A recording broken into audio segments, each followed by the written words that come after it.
What's going on, everybody? This is Jordan E, and you are tuned in to Jigga Radio. What you see now on the internet? No, I was listening to Jigga. Oh, I be listening to every show, keeping me all in the know on Jigga Radio. What you see now on the internet? No, I was listening to Jigga. Oh, I be listening to every show, keeping me all in the know on Jigga Radio.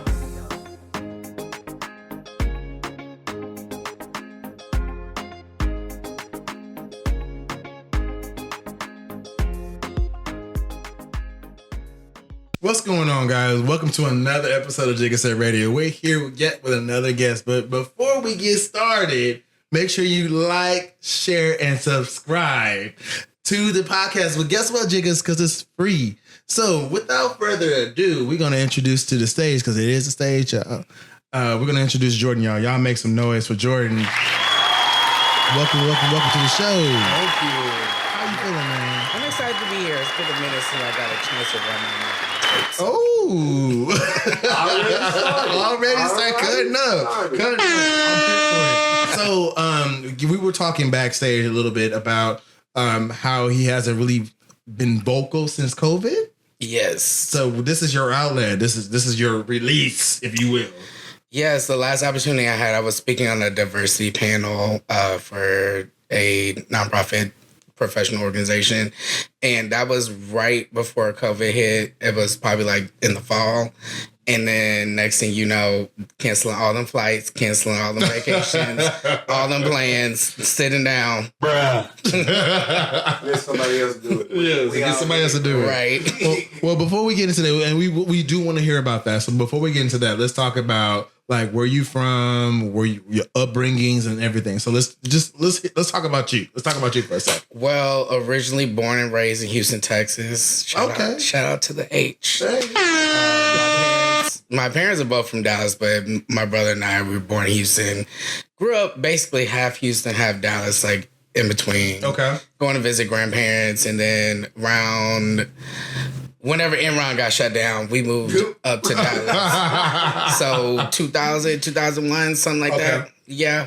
So, I mean, I call both places home, but Houston. I'm still there. Houston, where my birth certificate at. Let's get that established. So 2001 is when you moved to Dallas. Yes. And so what has been your experience? Because I've been here, and y'all know I've been here in Dallas for since 2014. So it's been 10 years. And so I've noticed that there's a difference between the Houstonians and the Dallas lights, right? And so, like, what has been your experience in the difference in culture? I'm gonna tell you the main difference is traffic.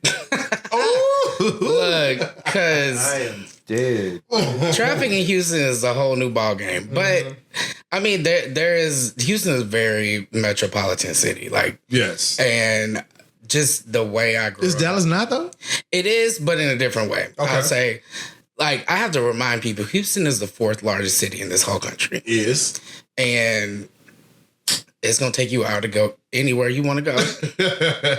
Traffic or not, just get prepared. Yes. But the interesting thing is a very multicultural in a way that Dallas just isn't. Mm-hmm. Dallas is a smaller city. Right. Like Ninth largest in the nation, by the way. Right. But one of the most significant influences. Facts like he did your homework or something. Okay. Mm-hmm. I know my city. I know my city. Hey Siri. But one of the most significant influences I experienced growing up was just there's a really large rich Nigerian community in Houston, and some of the greatest people you'll ever meet. I ain't gonna lie, and get you some fufu. Come on, fufu. Fufu. Yes. And we don't use utensils. It's all in the hands. But I will say Dallas is metropolitan in a more, I guess, not necessarily, not to say that Dallas is not cultural, but it's more industry driven. Whereas Houston is very industry driven, but there's a significant cultural experience that you get in Houston that you just won't get in Dallas. Yeah, so I will definitely say that between both cities, I get something different, right? Yeah. Something I would find in Houston, I won't find in Dallas, etc. So when it comes to, and we're going to dive in more to you, but since we're on this topic, we're gonna lean in. Let's go. Do you agree or disagree? We're taking a poll right here on the show. Agree or disagree that Dallas is more cliquish than Houston? Let's get into the thing. So the person I am, I just naturally find my own tribe wherever I go. So I'm gonna give you a biased answer no matter what. Like, if you bad at making friends, that's your fault. Like, you need to work on that. Talk to that lady with the degree. But like at the same time, I will say Dallas is they call it Dallas-2, whatever you want to call it. Oh, I never heard that one. Oh yeah, Dallas-2. It's the white kids. That's on brand. But brown. Wait. But like I would say, just it's a lot more people in Houston. Correct. But it's I don't know how to explain it. I mean, it's different. I mean, Houston. I will say Houston is blacker than Dallas. Like, I can give you it's very black. It's more urban. What is that? It's more urban. Oh, okay. I was like, what does that mean? It's like you gonna see black people damn near everywhere you go. It's more urban. Yeah. I mean, a couple parts, Even in Japantown? not too much. Ooh. Okay, but you know, it's like I said, I find my tribe wherever I go. Like, Right. And so you can drop me off in the middle of what's one of them states that's shaped like a box, Wyoming. And Baby, I'm gonna find there's somebody. 4 of them. Right, and they still Colorado. and they still get 2 senators for no reason. But Come on, I bet you sent me a teacher. you know the thing is, like, you can find community where you look for it. Absolutely. And like that's one of the things that I love about people, even though I hate people. We're gonna get into that too, child. We can't. So I mean, it's really what you make of it. But I will say that like Houston is a very lively city. It's a very like there's always something going on. I hate to say it. No, I ain't gonna say that. But you know, Don't censor yourself. I'm not censoring nothing. But at the same time, you know, the scammers like to play down there. I'm just saying. Okay. All right. It's not Atlanta, but you know, they be over there. Yeah, they be out there. You can get you some good hot pot on the west side though. Okay. Come on, hot pot. I got Chinese friends. I have a lot of friends. So with that being said, you find community no matter where you go. Yes. Right? And so is that something you learned growing up? Like finding your place wherever you are, just finding a way to fit in. Is that something that you can say that you've been doing since you've been growing up? Or is that something you learned to do once you became an adult? To be honest, it has always been a survival thing for me. I've always been different. I've always been, why is he like that? Like, whether it's the fact that I'm short, slim, thick, used to be fat, but like just LGBTQI, all the things. Like I'm The plus community. I'm a classical musician. Everybody said, "Oh, you play cello? You're an orchestra? You're a nerd." Like, and so for the longest time, I actually didn't have friends. Like when I was younger, it was very difficult. But I found my people in the activities that I engaged in, which one of the first ones was orchestra in middle school, being in a group that actively worked to make something together was always something that like motivated me. I will say initially when I was younger, it was a be extra and see who don't like it. Like it's like throwing the spaghetti at the wall to see if it stick. Yeah. And then weed out. One of my best friends to this day, shout out to Mari, That girl hated me. She hated me. Like middle school, 6th grade, she was like, I can't stand you, get away from me. To this day, we've been friends for almost 20 years. And But why is that a secret? well, I was trying to do math. 1 + 13 - 6 Carry the one. to the squared. But like we get each other. Yeah. And one of the funniest things she ever told me, she was like, I think we were like sophomores in college. She was like, I'm so glad I don't have people ask me if you gay or not. Oh. And I was like, what do you mean? She's like, motherfuckers used to ask me every damn week. And I'm like, that's crazy. Y'all were more worried about me than you was worried about your grades. Ooh. So, but you find people whenever you're being your genuine self. Mm-hmm. And everybody, you're not going to be friends with everybody. Yeah. And you're not obligated to be friends with everybody. Absolutely. Granted, that's not carte blanche to be rude or a shitty person. But at the same time, like when you're genuinely like, despite that woman's failed presidential campaign, Marianne Williamson said, when you shine your light, you give others permission to do the same. She said, our deepest fear is not that we're inadequate. Our deepest fear is that we are powerful beyond measure. Yes. And that's some true shit. Yeah.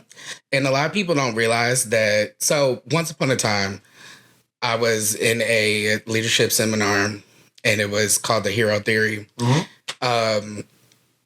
And the core of it is like, you're your own hero in your story, but you play a different part in somebody else's. Absolutely. Hero stories come in groups of threes. You have the hero, the logical person that's trying to set the whole group right, and then the best friend who supports of sorts. But you can see it, what was it?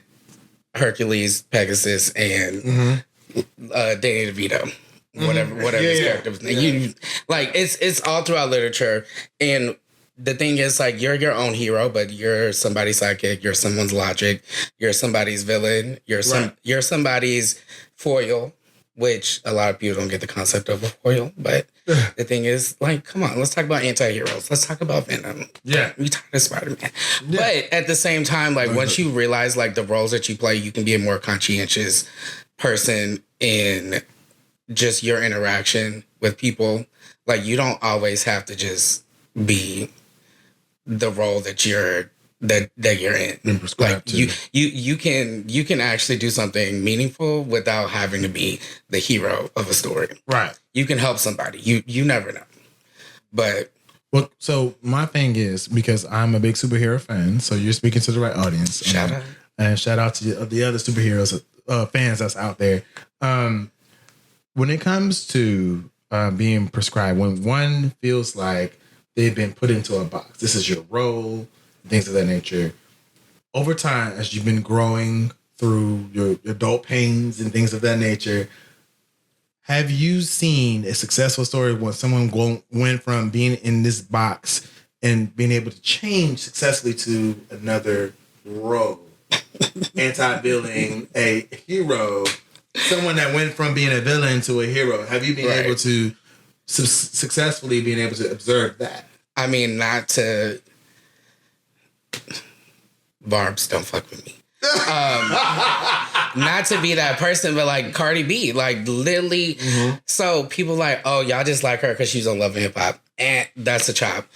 I remember the first time I ever saw a video from Cardi B. I was on Tumblr. Shout out to the girls that know. I was on Tumblr. I used to be popping back in the day. I was on Tumblr, and this video, just like a homegirl laying in bed with her bonnet on, and this is gonna be explicit, so warning. She was like, that's spoilers. She was like, shout out to all you bitches out there, all you dumb bitches that think y'all ugly, y'all think y'all fat and shit, and y'all want to kill yourself. Well, guess what? All these strippers, models, bartenders, and bottle girls on Instagram used to be ugly too. So guess what? You gonna glow up just like a little flower. And she said, imagine killing yourself and people are sad for 2 days versus you glowing up on them and they mad for the rest of their life. Ooh. And that was before that bitch was even famous. Right. She still had the teeth. Cardi, we're definitely attacking you. We're not attacking you, baby. Oh, no. Come on, We're on not the show, attacking. child. But We support. But she talks about it too. The police, right? She talks about like people used to treat me so differently like before I got my teeth done. And like the thing is like she's one of the most honest like celebrities about any plastic surgery. She's like, I got my ass done twice. I shouldn't have. It was some bitch in the goddamn basement. And like I got my titties done after I had kids because my shit was sagging. I got my nose done because I didn't like my fucking nose. Like, what's up? Yeah. And so it's like you can't. What Dorian Corey said, she said, if I'm a black queen and you a black queen, if I call you a queen, that's not a read, that's just a fact. Like, you can't read somebody over some shit they already put on blast. Right. And, like, the thing is, she literally was just a homegirl in community college stripping, and look at her now. Mm-hmm. Like, y'all say, for example, who was it?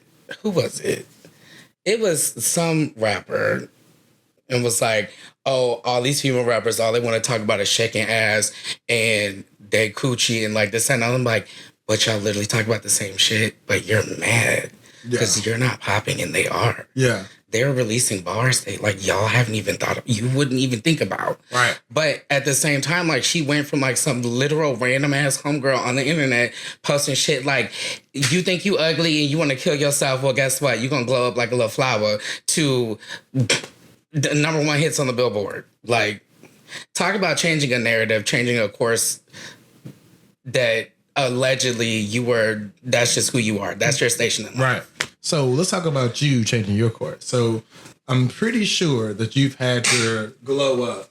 I mean, you've had your flower moment too. So let's talk about that. Like, when can you identify in your life when you became this, you blossom into a flower, quote unquote? Well, I mean, obviously everything is a process. It's a journey. And if you're not cognizant of what you're going through or what you're experiencing on that journey, what are you really learning? Right. And for me, honestly, I've had multiple instances and opportunities to be in roles where I've been something for someone. And that took a lot of me, but it also helped me to learn how to be something for myself. Right. For example, I mean, I studied to be an educator. I was a resident assistant in college and was responsible for hundreds of students. And you would think it's so random that like some like rich 18-year-old white boy is like, hey, can I talk to you? Because you're the only person I feel comfortable talking to. And they express something so vulnerable to you. And whether you know how to deal with it or not, like you're there, you're that ear, you're that person. And what I've learned is to be that person for myself, which is always difficult. Showing up for yourself. And I think my growth flower moment wasn't really a moment. It was like a span of years. And it was something that, like I said earlier in the pre-taping, I don't really like people like that, but I like people. But I don't really like people. People are interesting to you. And people gravitate to me, and I'm like, why? And I had to like remind myself, and it's like, well, Jordan, you are insightful. You are considerate, like empathetic, all of those. That's one thing y'all struggle with. Not being empathetic enough? It's literally. It's like, it's not even the concept of put yourself in somebody else's shoes. It's literally understand what they're going through because you've gone through it or you could go through it. Right. So at least lead with sympathy. Because putting yourself in somebody else's shoes is still making it about you. And it's not about you. Right. Everything is not about you. Right. Again, going back to hero theory, you're the sidekick in somebody else's story. So what role are you really playing? And are you playing it to the best of your ability? That's the real question. Okay. That definitely changes my set of questions that I have for you now. With that being said, then my next set of questions I'm going to have for you is going around after your blossom, when you found your flower moment, you said time. After I became a Black queer militant. So you've allowed time to mature you. Yes. And you've gone from being a Hostonian to Dallas, right? Yes. We'll go with that narrative. So you've been here since 2001. Yes. And I did spend 5 years in Fort Worth, but that was for education. That's Dallas. It's not. When I tell you fraternal twins, let's they might have came out the same place. They ain't got nothing alike. So let me tell you. Okay, let's talk about that for 2 seconds because there is a difference. And even though we're in the same DFW, we're not united. I'm gonna tell you that right now. It's not. It's not united because the people from Dallas live a different life from the people in Fort Worth. The people in Dallas is more bougie, more cliquish. Fort Worth rather is a little slower. She like her peace and quiet. Not no more. But she has been, quote unquote, I use this term very lightly, but very heavily gentrified. And they've been ratcheting up over there. They have. They charge a. So I was over there last time. So side story. So I was over there last time. Rabbit hole. Rabbit damn hole. I was over there about a month, 3 weeks ago. And I went up there to a club. They said, we not letting you in here. I'm like, why not? We have a dress code. You was on West 7, weren't you? Yeah. I said, y'all got a dress. It's Fort Worth. They said we have a dress code and it had a cover. This is giving down. I could have stayed my ass 40 miles away. You could have went to Sue Evans. Hell yes. Because they do charge the $10 charge. Oh, 100%. $8.59? 9 o'clock? Shoot. No, I wish I would. $10 to get in there. I know. My whole span of being in Dallas, I think I've been to Sue Ellen probably 5 times. Sue Ellen's pops. Like, don't get it twisted. Get in there before the cover, so that way you can be part of the experience after 9 when the girls be paying 10. So, I know, but that just takes me back to being 18, like trying to get up in S4. Can we go back there though? Yeah, let's go back there. Let's right there. Right there. So, what was that like for you? Like, what was that? Was it a thrill? Was it? I'm trying to be grown. The thrill is at 18. I'm saying sneaking in like Sue's. Oh, I was not sneaking in, baby. I followed the law. I've never broken the law in my life. Let's get that established. My daddy was a state trooper. Call him. Bruh. Allegedly. Wait. We'll amplify that. For sure. So, allegedly, answer that question. So, when I was 18, I've been an underdog my whole life. I ain't even gonna lie. Like, my brother didn't like me that much. Like, when I tell you my older brother, my older brother and I are like conceptual opposites. Mm. When I tell you, this is the tallest I've ever been. I'm 32 and I'm 5'3.5". That man was 5'6", 5'8" at the age of 11. Like, my mama had to bring his birth certificate to Little League football games. So, like, that little boy is not 12. That's a grown man. That boy's in high school. Yeah. And so, brother, almost 6 foot, football, basketball, varsity, all of that. Meanwhile, my little ass, orchestra, class president, running my mouth, office assistant, office aide, all of that. So, like, it's just, I've always been that underdog. And my senior year, it was like, junior, senior year, I somehow connected, like, with one of my friends who would soon become one of, like, my best friends. But he was also a similar, like, outsider of sorts. But this motherfucker was smart as hell. He didn't even try, but was still, like, number 6 in our class. Like, captain, I'm about to run it down. Captain of the academic decathlon team. But, like, when I tell you outlaw, this motherfucker smoked, what's some rough-ass cigarettes? Nature's, the one with the Native American on them, was the second he could be buying cigarettes.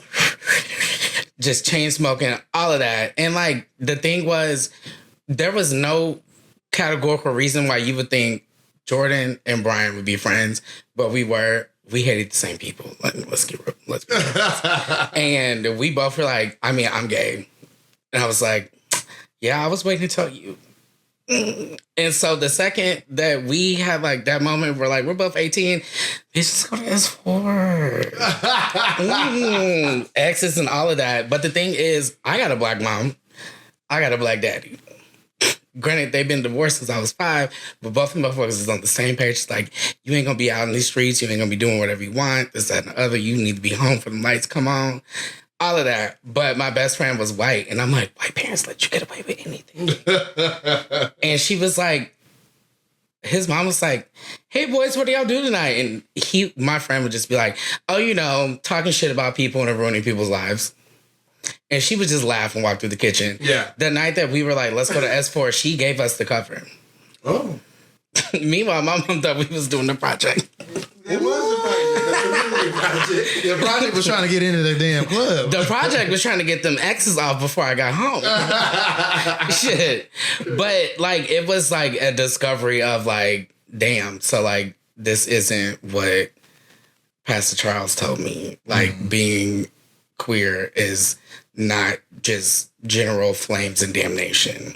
And to see people be free and be themselves was like, nah, si buena.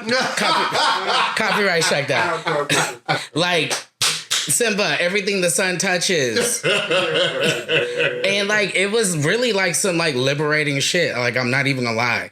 And we would do, like, stupid shit, like, lie to our other friends. Like, hey, what do you guys do tonight? And be like, oh, we're going to this place. It's called T5. T5. And, like, they're straight, so they don't know what the hell we're talking about. And, like, shout out if my mother ever watches this, but she probably won't. But, like, again, my best friend's mama, she white, and she was like, wow, I hope all my whiskey doesn't get drunken before next weekend. And I'm like, is your mama giving us permission to drink her whiskey? I'm like, this shit will never happen in my house. Hell no.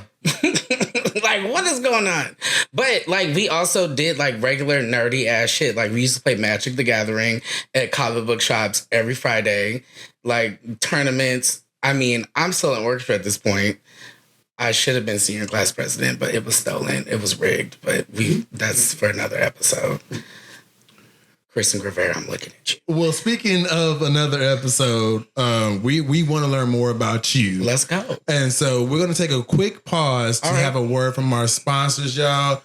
Make sure y'all tune back in and make sure you like, subscribe, and share the podcast. And we'll be right back, y'all. Welcome back from the break, y'all. We've been talking behind the scenes. We've been conversating. We've been drinking and having an amazing time with myself, the behind the scenes with the interns in production. And we've been having an amazing, and the guests, by the way, we've been having an amazing time. And so we want to just bring everything full circle. So when we left off, we were talking about the plus experience you've had. And if you guys have been following JSR from season 1, you know, we've been really vocal and bold about the plus experience, right? And this related to the LBGT, you know, the alphabets that are associated with it. I just call it the plus community because I don't know if there's new letters, I don't want to offend anyone. So I just say the plus community because it's all inclusive. So with that being said, I wanted to touch base with you regarding your plus experience. So when did you start or knew that you were part of the plus community? Let's start there. Like I said earlier, I've always known and felt like I was different. Okay. I was never treated the same. And as a child, like, you don't understand, like, why am I being treated differently? Or, like, why am I being yelled at because I'm over here chilling in the house? Oh, you trying to be up on all them women. Like, sir, you're projecting. Calm down. As an adult, I realized this, but, like, as a child, never really got it. I ain't gonna lie, though, but one of my earliest, like, memories was, I think I was probably, like, first, second grade, and it was all like, oh, I bet he got all types of little girlfriends, and I'm like, what are you talking about? Right. And, you know, like, kids do stuff, and I'm just, like, completely confused because I was not doing or acting the way that I was supposed to be acting as a boy. And it was always really weird. I ain't gonna lie though. I had a crush on my latchkey teacher. He was like 6 foot, had a little undercut in the 90s, which was unheard of. It was cute. And I was like, ooh, hey. I'm a child, but like, you know, things happen. But like, it's been a journey. I mean, I went through a period with my family where it was a them or you situation where I was on the verge of a trigger warning, suicide ideation and stuff like that, because it's like, why am I not what my family wants me to be? Right. And going to college was really like a freeing experience in that I got to be myself without any type of confines or like resentment from anybody that was an adult of authority over me. And it's not like I'm just out here like rainbows.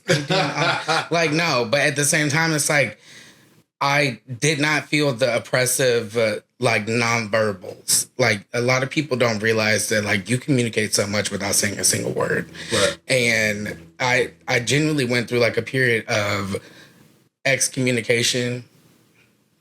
Not that I was excommunicated, but I excommunicated my family because they were the ones being toxic. Okay. And after a certain point, they realized, wow, Jordan's really not in our lives.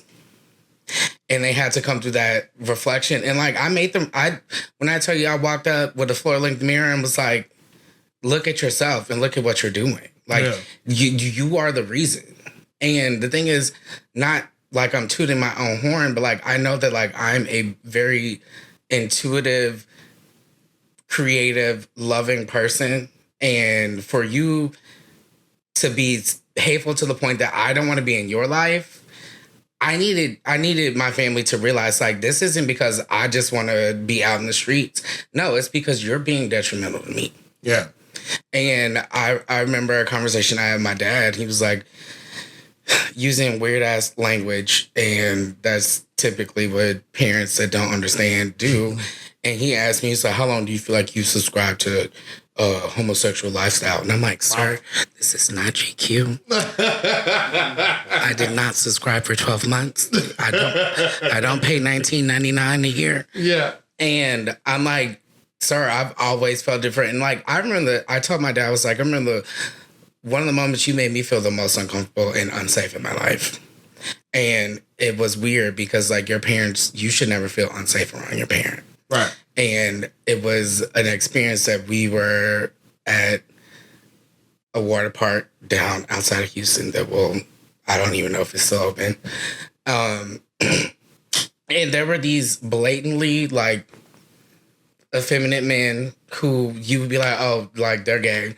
Like just walking through the park, and like my dad and my little brother's best friend's dad, I was like with like the men, and they were like, look at them F words over there. And like, I'm not going to say it.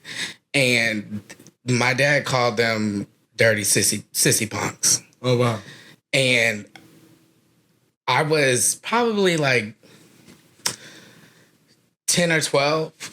And I had no concept of like being queer, LGBTQI, like none of that.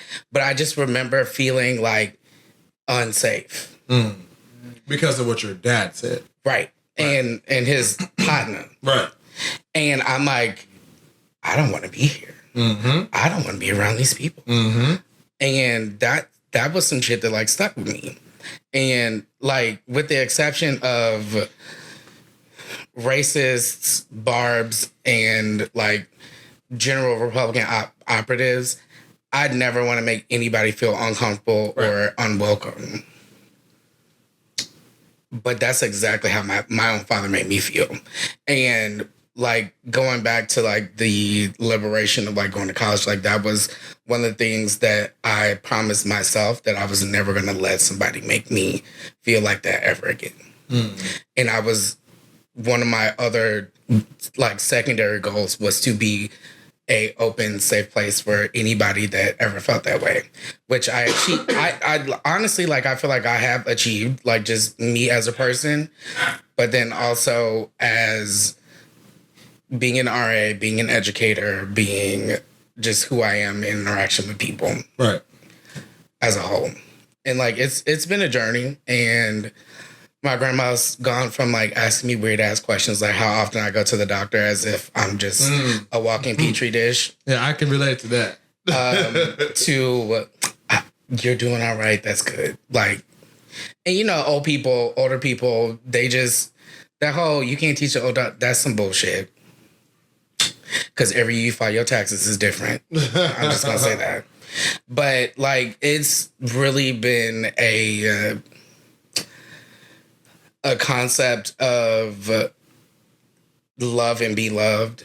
Yeah. And sometimes everybody's not worth your love. Yeah. Because it's gonna come at your detriment. But you have to obviously like experience and like go through like what am I capable of doing and what is actually possible. Right. So you talked about how you felt in that moment, and I expressed this on my previous podcast where your dad is supposed to be your superhero when he becomes the villain, and it's referencing what you were talking about earlier, right? Not the anti-hero, but and he didn't even realize it. He didn't realize, and he didn't know that until I was like 28, so like about 4.5 years ago. Yeah, and my dad genuinely was like broke down, like didn't even realize it, and he apologized to me, and you know. That's difficult for Black parents. Very difficult. And like, do you think he apologized because he sees you as you are now versus back then you were not brave enough to reveal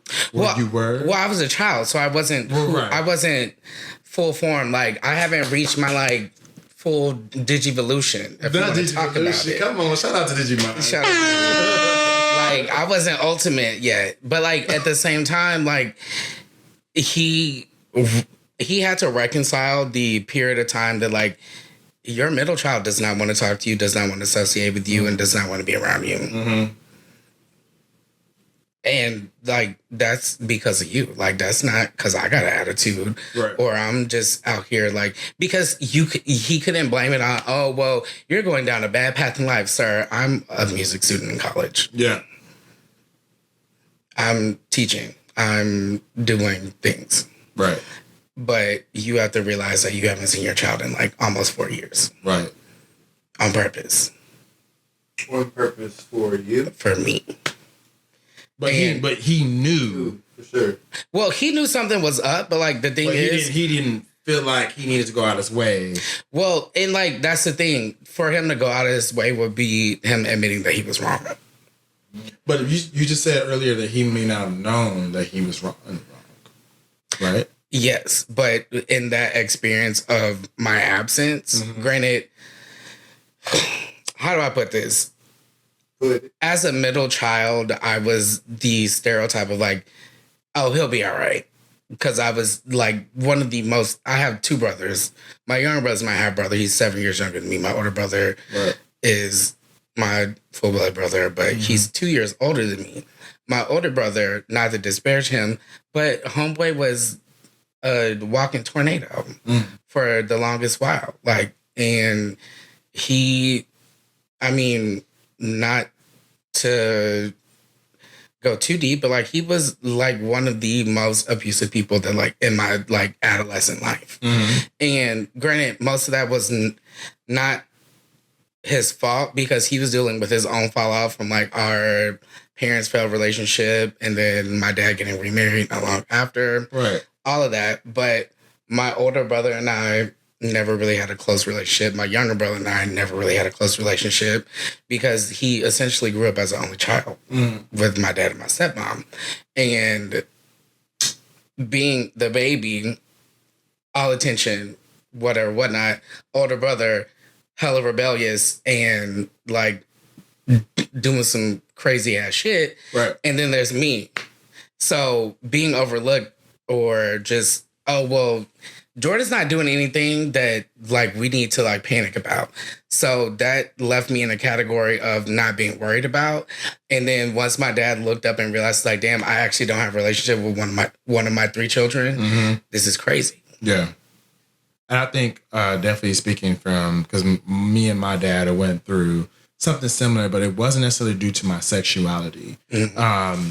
Just as a black man, when you do certain things in the past, and because you felt a way and you reacted and didn't feel the need to review what was happening and apologize and maybe revisit it, right? And so it just lingers. And what happens is the person that it happened to, which would be i.e. you or me, we're just left to deal with our emotion because they are not willing to be brave enough or be, dare I say, mature enough to understand the errors of their ways and what they may have done, what they may have said or done back in the day that may have caused us to go on a different path. They wouldn't have known. And rubbing it back in, it's the role that they played. Exactly. Which admitting you played a role is admitting responsibility. Exactly. And in this case, again, our parents are supposed to be the supporting figures. They're supposed to be the superheroes in every single story, right? And then when they become, and it's very true to any story you look at, any superhero story on any platform, you see that there is a narrative that's created, right? There is you come in, you see the superhero ways, you see their powers and everything, how great they are. And then what happens is there's some type of conflict. Fall from grace. Something that happens that paints them in a bad way. And there's the recovery process. Right. And so because they're so human. Right. They're still human. But for us, there are superhuman. They're supposed to be no fault given. You're supposed to be there for me. You're supposed to show me the way, all those things. But when they become the villain, it's toxic for us. Right. And we don't know how to deal with it because we are not equipped, especially in our community, equipped with ways of dealing with those type of turmoils that happen in our household. And then with the hush-hush, what goes on in this house stays in this house. Right. It does not allow us to extend or reach out to or get the resources necessary. Baby, the first time my mom found out I was going to counseling, she was like, well, and I'm like, baby, you need to go your ass to counseling. Go see that lady with a degree. Too, actually. Like, I mean, in my relationship, my mom is like just as complicated, but like completely different. Yeah. Because versus your dad. Versus my dad. Because I mean, my parents had joint custody, but I didn't grow up with my dad. I grew up with my mother and my mom. Like, I'm not gonna wake up that tea, but like she like. That's when you come back. Argentina. So like it's just we've had like a more tumultuous relationship, just because like I mean. I'm with my mother. I'm gonna be there for my mom. And like my mom has grown herself. I mean, I've even personally gotten an apology from my mother. Shout out. But it took till I was damn near 30. And it's like sometimes you have to realize like one of my mother's biggest like hurdles and like obstacles or like things that she struggled with in our relationship was, again, roping back to my original, the role that she played in somebody else's story, because she could only feel like I did everything I could as a mother. Right. And it's like, well, you have to come to terms with the fact that everything you could pop at some point was not enough. Right. Or was wrong. And that's not to call you a bad mother, but for the longest time, she couldn't reconcile that fact. Right. And so that was difficult for her.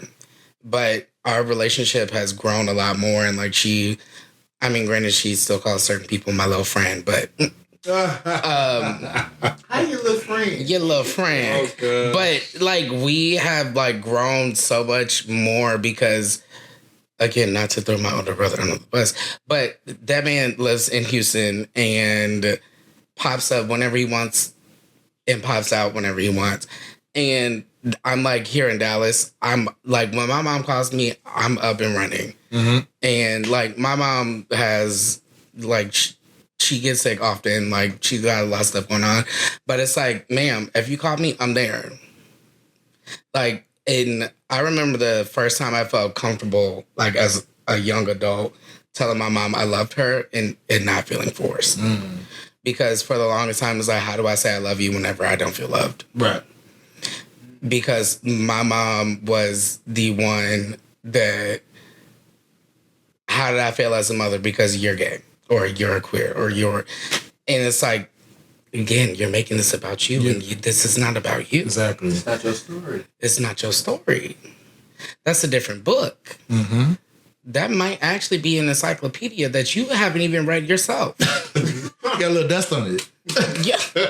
You might want to open that book. Yes. With a licensed professional. With degrees. Shout out to therapy, y'all. Shout out to therapy. Changed my life. I ain't gonna lie. It's a white man named Dr. Matthew Johnson. That man changed my life. I saw him for about 4.5 years. Thank you, sir. Mm-hmm. Shout out to my counselor. So before we wrap up the segment here, I wanted to get some information from you as far as like, what advice would you give to someone that's struggling with coming out, struggling with their parents coming to terms with their sexuality? Like, what would you say as a man that's been on that journey and here went through therapy? Now you can answer that with a clear conscience, or maybe not, but like, based on your experience, what would you say would be, what advice would you give to that person that's like, hey, I'm trying to figure this out? I think I would first and foremost say your existence is not wrong. Mm-hmm. You are a person, and I hate to bring it back to the same concept I've been talking about, but you play a role in somebody's story. You mean something to somebody, and you should never, again, like Marianne Williams said, dim your light for others. Because when you shine your light the brightest, you give others permission to do the same. Right. I will say that it's not easy. It's not fun all the time. However, the liberation of freely being yourself and not having to worry about, oh, did I move my hand a certain way? Or is my voice deep enough? Like weird stuff like that.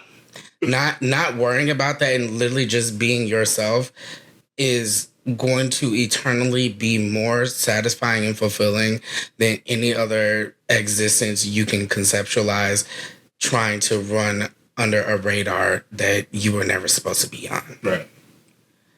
I'm going to say that one more time. Trying to run under a radar that you were never supposed to be on. Exactly. And it's difficult, but the thing is, you have to, first and foremost, humanize yourself to yourself. Mm-hmm. You're not something, you're not a thing, you're not a concept, you're a person. Right. And you deserve humanization. You have feelings, you go through things, and that's what matters. Right. Humanizing yourself to others is always going to be an uphill battle when those people don't see you as human. Right. Shout out to the Republican Party. And black voters. However, the thing is, like I was saying earlier in the episode, find your people, find your village. When you're being yourself, you're going to find somebody like, I like you. Mm-hmm. You funny. Mm-hmm. I mean, we already had the little Lion King moment, and that was unrehearsed, completely natural. Exactly. But the thing is, you have to, I will say the number one thing is prioritize yourself and prioritize your mental health and psyche. Absolutely. And sometimes that will come at the expense of certain relationships, but you're not losing those relationships because you're doing something wrong. Right. You're losing those relationships because those are bad people. Yes, and there wasn't meant for the growth. The flower. The flower. So, like, in the number one thing I recommend to people that are going through something, whether they're in therapy, thinking about therapy, not in therapy, like anything, it is extremely therapeutic to literally just get you a journal, a spiral, I don't give a hell what it is, and just write, like, literally write out what you're thinking and going through as if you're talking to somebody. It's like you're talking to somebody in the room. Look at that blessing. Because once you write things out, you'll have that moment like, hold on. is that really how I feel? Or like, that seems a little bit off kilter. And like you'll literally reflect on the thoughts and the feelings that you're going through. Yeah. And the thing about journaling to yourself is you can never be wrong. Right. Well, y'all make some noise for Jordan, y'all. He's been a treat for being on the show. Before we absolutely I'm on social media, Instagram as Eclectic Cellist. You want to spell it out for the people that can't spell? ECLECTICCELLIST. It's a lot. I know, but I'm the Eclectic Cellist. Alrighty. Well, once again, appreciate you for coming on the show. I appreciate it. Thank you. Oh yeah, of course. It's been a pleasure. I enjoyed myself. Yes. I'll be back. Because y'all got to hear about Argentina. Y'all heard it on Argentina. Y'all heard it first on Jigga Said Radio. He coming back. With that being said, we appreciate y'all for watching and streaming wherever platform you guys are on. Make sure you like, subscribe, and share. Don't forget that, because guess what? Jiggas is free. With that being said, we out. Appreciate y'all for joining, and tune in next time.